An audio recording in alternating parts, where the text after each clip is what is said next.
Hello पढ़ाई करने वाले मित्रों, आज का वीडियो है ये TGT PGT visual art test series का पार्ट 19 और ये सारे महत्वपूर्ण प्रश्न हैं जो आपके लिए सभी राष्ट्रीय स्तर की और राज्य स्तर की कला परीक्षाओं के लिए उपयोगी होगा। अगर ये वीडियो पसंद आता है तो इसे लाइक कीजिए, अपने स्टडी ग्रुप में शेयर कीजिए और अगर आप मेरे चैनल को पहली बार विजिट कर रहे हैं तो इसे सब्सक्राइब कर लीजिए। आइए देखते हैं प्रश्नों को। और थोड़ी सी तबीयत मेरी गड़बड़ है तो आप थोड़ा सा कंसिडर कर लीजिएगा। पहला प्रश्न है, निम्नलिखित में से कौन से जोड़े सम्मिलित हैं? विक्रमशिला विश्वविद्यालय उत्तर प्रदेश, हेमकुंड गुरुद्वारा हिमाचल प्रदेश, उदयगिरी गुफाएं महाराष्ट्र और अमरावती बौद्ध स्तूप आंध्र प्रदेश। तो दोस्तों, विक्रमशिला विश्व जो मठ है वो है बिहार में। विक्रमशिला विश्वविद्यालय जिसे कहा जाता है, मठ भी कहा जाता था। जबकि हेमकुंड गुरुद्वारा जो है वो है उत्तराखंड में और उदयगिरी और खंडगिरी की गुफाएं जो हैं वो उड़ीसा में हैं। और साथ ही साथ एक उदयगिरी की गुफा है जो मध्य प्रदेश में भी है। तो यहाँ पर जो सम्मिलित है वो है अमरावती बौद्ध स्तूप आंध्र प्रदेश में। तो यहाँ पर आंसर हो जाएगा ऑप्शन डी, अमरावती स्तूप आंध्र प्रदेश में। अगला प्रश्न है, निम्नलिखित में से कौन सा जोड़े सम्मिलित नहीं है? सूची 1 को 2 से मिलान करके देखना है। लोथल जुता हुआ खेत, कालीबंगा पोतगाह, धोलावीरा हल्की टेराकोटा प्रतिकृति और बनवाली हड़प्पा कालीन लिपि के 10 विशाल आकार के संकेत समाविष्ट करने वाले शिलालेख। तो इसमें से आपको 1 और 2 की जोड़ी देखनी है कि कौन सा किससे मैच करेगा। तो देखिए, लोथल में आंगन में कालीबंगा में, लोथल के एक आंगन में और कालीबंगा में एक खेतों का निशान मिला है। धोलावीरा में 10 बड़े आकार के संकेतों से युक्त एक शिलालेख मिला है जिसे दुकान का विज्ञापन बोर्ड समझा जाता है। और बनवाली में खुदाई में एक हल्की टेराकोटा प्रतिकृति मिली है। तो यहाँ पर आंसर हो जाएगा ऑप्शन बी।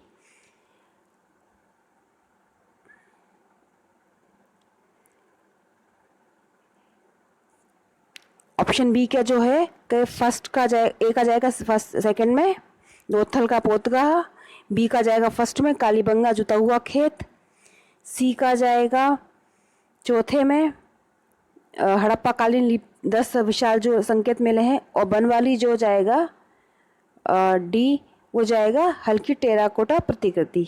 आंसर हो जाएगा ऑप्शन बी। अगला प्रश्न है, सिंधु घाटी सभ्यता के संबंध में निम्नलिखित कथनों पर विचार कीजिए।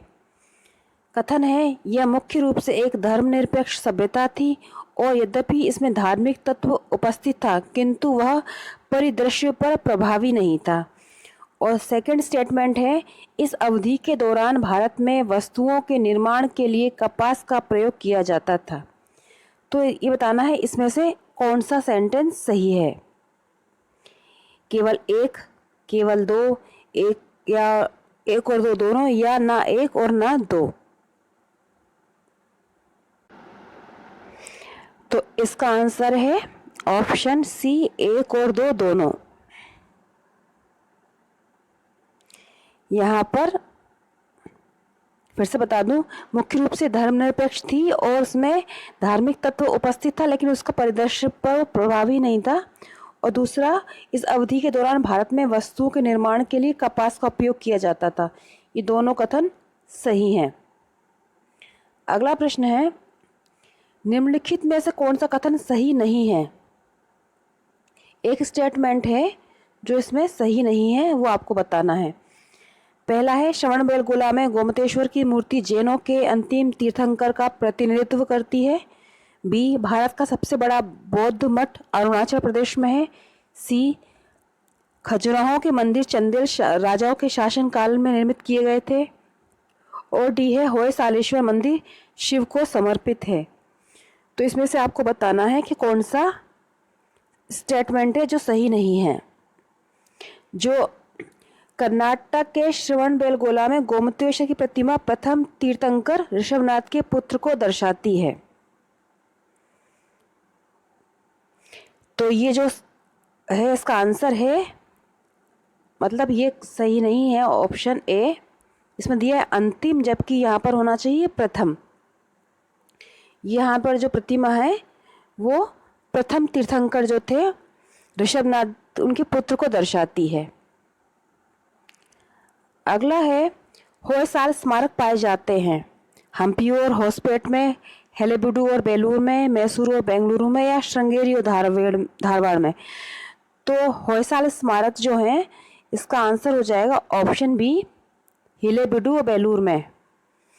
होयसाल मंदिर जो कर्नाटक में हिलेबीडु और बेलूर में पाए जाते हैं, और शुरू में बेलूर और बाद में हिलेबीडु ये होयसाल की राजधानी बनी थी। तो आंसर है यहाँ पर ऑप्शन बी। अगला है निम्नलिखित में से किस नगर में लिंगराज मंदिर स्थित है? तो ये तो बहुत इजी है क्वेश्चन, लिंगराज मंदिर है ऑप्शन ए भुवनेश्वर में। अगला प्रश्न है निम्नलिखित में से कौन सा जंतु हड़प्पा कालीन मूर्तिकला की मोहर और टेराकोटा कला में चित्रित नहीं किया गया था या नहीं पूछा गया है? तो गाय जो थी वो चित्रित नहीं थी, आंसर हो जाएगा ऑप्शन ए गाय।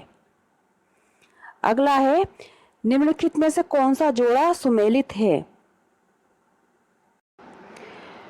तो कौन सा जोड़ा सुमेलित है, इसमें हो जाएगा आंसर ऑप्शन बी कुषाण कला की गांधार शैली। देखिए मूर्तिकला के गांधार शैली को कुषाण शासकों द्वारा संरक्षण दिया गया था। लाल और काली मिट्टी के बर्तन हड़प्पा सभ्यता के दौरान प्रसिद्ध थे और अजंता के जो चित्र थे वो गुप्त काल के दौरान बनाए गए थे। चित्रित धूसर रंग के बर्तन वैदिक काल में थे, यहाँ पे हड़प्पा लिखा है, चित्रित ग्रेवेयर वो वैदिक काल में थे, और पहाड़ी शैली जो थी वो मुगल शैली के बाद में आई थी। तो मराठा से तो उसका कोई कनेक्शन नहीं है, तो सही जो जोड़ा है वो है कुषाण कला की गांधार शैली। अगला प्रश्न है निम्नलिखित सिंधु सभ्यता स्थलों पर विचार कीजिए। लोथल सिंधु सभ्यता का मैनचेस्टर, धोलावीरा सिंधु घाटी सभ्यता का नवीनतम शहर, और तीसरा है हड़प्पा सिंधु घाटी सभ्यता का सबसे बड़ा स्थल। तो इसमें आंसर हो जाएगा कि कौन सा सही है ये चूज़ करना है। तो इसमें आंसर हो जाएगा ऑप्शन सी, 1 और 2 सही हैं।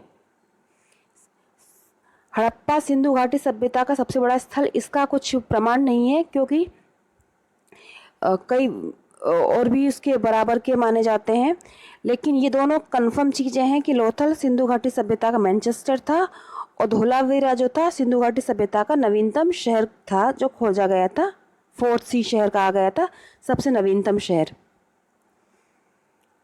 अगला है बिनागढ़ के एकमात्र सिंधु घाटी सभ्यता नगर कौन सा है? बिनागढ़ के एकमात्र सिंधु घाटी सभ्यता का नगर कौन सा है ये बताना है इसमें। तो यहाँ पर हो जाएगा आंसर ऑप्शन सी, चन्हुदड़ो जो है वो एकमात्र सिंधु घाटी सभ्यता का नगर है जो बिनागढ़ का था।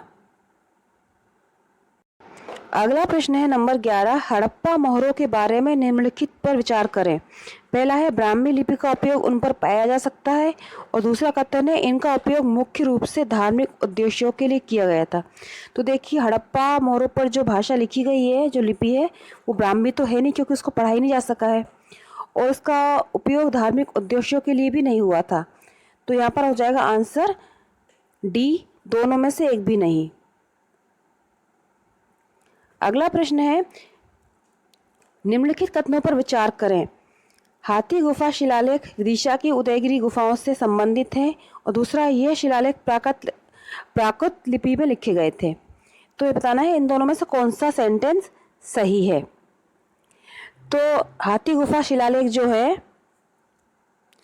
वो विदिशा की उदयगिरी गुफा में संबंधित है, ये सेंटेंस सही नहीं है। और दूसरा है कि शिलालेख प्राकृत भाषा में लिखे गए थे, ये सेंटेंस भी सही नहीं है। तो यहाँ पर आंसर हो जाएगा ऑप्शन डी, ना 1 और ना 2।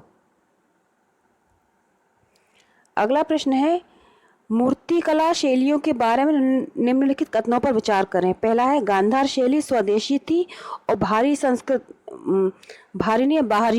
संस्कृतियों से प्रभावित नहीं थी। और दूसरा है मथुरा शैली के अंतर्गत चित्तीदार लाल बलुआ पत्थर का उपयोग किया गया था। तो देखिए, जो गांधार शैली थी उस पर बाहरी प्रभाव तो था, वो बाहरी चीज से प्रभावित थी। और दूसरा है कि लाल बलुआ पत्थर का प्रयोग उसमें हुआ है मथुरा शैली में। तो ये हो जाएगा ना 1 और ना 2, सॉरी इसका हो जाएगा केवल 2 हो जाएगा इसका, क्योंकि मथुरा शैली जो थी उसमें लाल बलुआ पत्थर का उपयोग हुआ है और ये प्रभावित थी गांधार शैली बाहरी संस्कृतियों से। स्वदेशी तो थी पर ये बाहरी जो थी शैलियों से प्रभावित थी। अगला है, इस मुद्रा को बुद्ध ने सारनाथ में अपने पहले उपदेश के दौरान प्रदर्शित किया था। इसमें दोनों हाथ शामिल हैं। ये मुद्रा बतानी है कौन सी है जिस मुद्रा में उन्होंने जो अपना पहला उपदेश दिया था उसमें शामिल किया था। तो ये मुद्रा है, ऑप्शन है अंजलि मुद्रा, वज्र मुद्रा, वराद मुद्रा या धर्मचक्र। आंसर है यहाँ पर ऑप्शन डी, धर्मचक्र मुद्रा है ये, जिसे इन्होंने अपने पहले उपदेश में प्रदर्शित किया था। अगला है, कैलाश पर्वत को हिलाता रावण भारतीय मूर्तिकला की उत्कृष्ट कृतियों में से एक है जो यहाँ पाई गई है। तो कैलाश पर्वत को रावण द्वारा हिलाना ये है एलोरा गुफा में। आंसर है यहाँ पर ऑप्शन बी, एलोरा गुफाएं। अगला है, यह तांबे की पट्टी का शिलालेख पूर्व अशोक काल का है जिसमें मौर्य साम्राज्य के अकाल राहत प्रयासों का उल्लेख है और यह ब्राह्मी लिपि में लिखा गया। यह कौन सा है? खलसी, सोहगोरा, मस्की या हाथी गुम्फा? तो ये जो है शिलालेख ये है मस्की का। आंसर है यहाँ पर ऑप्शन सी, मस्की। अगला प्रश्न है, मंदिर वास्तुकला की खजुराहो शैली के बारे में निम्नलिखित कथनों पर विचार करें।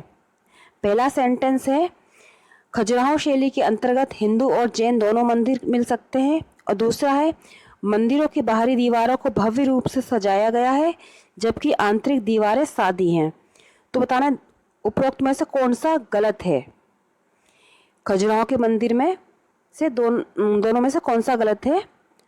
तो देखिए, यहाँ पर जो है हिंदू जैन मंदिर तो नहीं है। आंसर हो जाएगा इसका ऑप्शन बी, दोनों गलत हैं। ए और 1 नंबर 2 नंबर दोनों गलत हैं। ना तो इसमें हिंदू मंदिर जरूर हैं खजुराहो में, लेकिन जैन मंदिर नहीं है। दूसरा, यहाँ पर जो बाहरी सजाया गया है और आंतरिक सादी है, ये कथन भी गलत है। अगला प्रश्न है, स्लेलेट योजना की एक विशेषता है। तो स्लेलेट योजना जो है उसकी विशेषता क्या है? वास्तुकला की द्राविड़ीय शैली। आंसर हो जाएगा ऑप्शन सी, वास्तुकला की द्रविड़ शैली जो है स्टेलेट योजना की एक विशेषता है। अगला है, कलमकारी चित्रकला निर्दिष्ट करती है। 4 ऑप्शन है, दक्षिण भारत में सूती वस्त्र पर हाथ से की गई चित्रकारी, बी, पूर्वोत्तर भारत में बांस के हस्तशिल्प पर हाथ से किया गया चित्रांकन, सी, भारत के पश्चिमी हिमाचल क्षेत्र में ऊनी वस्त्र यानी कि ठप्पे से की गई उस पर चित्रकारी, या डी, उत्तर पश्चिमी भारत में सजावटी रेशमी वस्त्र पर हाथ से की गई चित्रकारी। तो कलमकारी जो है वो है दक्षिण भारत में सूती वस्त्र पर हाथ से की गई चित्रकारी। आंसर है यहाँ पर ऑप्शन ए, इसे कलमकारी कहा जाता है। ये आंध्र प्रदेश की विख्यात है। अगला है, इनमें से कौन सा सही ढंग से मेल खाता है? पट्टचित्र उड़ीसा, पेटकार झारखंड, मंजूषा बिहार और फड़ कर्नाटक। इसमें सही ढंग से मेल नहीं खाता है होना चाहिए था। यहाँ पर आएगा मेल नहीं खाता है, यहाँ पर आएगा नहीं। तो नहीं जो है वो हो जाएगा फड़ कर्नाटक, क्योंकि पट्टचित्र उड़ीसा के हैं, पेटकार जो है झारखंड की कला है, मंजूषा चित्रकारी जो थी वो बिहार में फेमस रही है, और फड़ जो है वो राजस्थान के हैं, कर्नाटक के नहीं। तो आंसर हो जाएगा यहाँ पर ऑप्शन डी। तो दोस्तों, ये थे 20 महत्वपूर्ण प्रश्न कला इतिहास के, जो काफ़ी एग्जाम में आपके कई क्वेश्चन में आपकी हेल्प करेंगे। आपको ये वीडियो कैसा लगा ये आप कमेंट बॉक्स में लिखिएगा। पसंद आया है तो लाइक ज़रूर करिए। गुड लक, जय हिंद।